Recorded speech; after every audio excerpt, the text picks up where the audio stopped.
আমাকে একটা চা দেওয়া যাবে? মেম্বার কিন্ডারগার্টেনের পক্ষ থেকে আন্তরিক শুভেচ্ছা।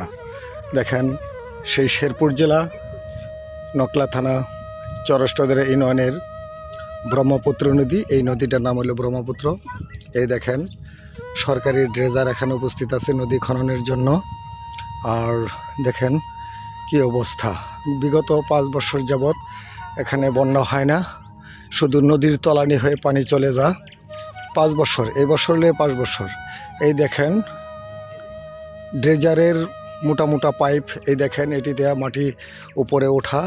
আর ওই পাশে দেখা যাইতেছে একটা, এই দেখেন বিডিসি, হ্যাঁ, পানির পাম্প বসানো হয়েছে সৌর বিদ্যুতের মাধ্যমে। পানি কৃষকদের ক্ষেতে এই চরাঞ্চলে ফসলের জমিতে পানি দেওয়া হয়। আর এই যে এই পাশের দেখতেছেন যেটা, এটা হইতেছে আপনার একটা সনাতন ধর্মের হিন্দুদের চিতাখলা। এই চিতাখলাতে তারা লাশ পুড়ে এটা। আর এখান থেকে যে সেলু দিয়া পারাপার হয়, আপনার এই সেলু মেশিন দিয়ে যাত্রী এপার ওপার হয়। এটা হইতেছে এখান থেকে এক সেলু ওপারে যাবে, আবার ওখান থেকে আরেক সেলু আসবে। নদীর ওপারে দেখতেছেন আমরা ওই যে এলাকাটা, এটা হইতেছে লেবুর বাগান। তো এখানে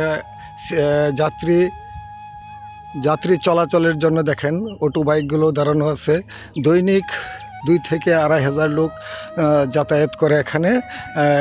তো 300 থেকে 350 বাইক চলাফেরা করে এখানে। আসলে আমাদের নারায়ণখোলা ঐতিহ্যবাহী এই ব্রহ্মপুত্র নদীতে আপনার অনেক পর্যটক আসে দেখার জন্য। দেখার মতো কিছু বিষয় আছে। দেখেন লোকজন, অনেক লোকজন আছে এখানে। দেখেন পাশে একটা নদীর ঘাটে দোকান আছে।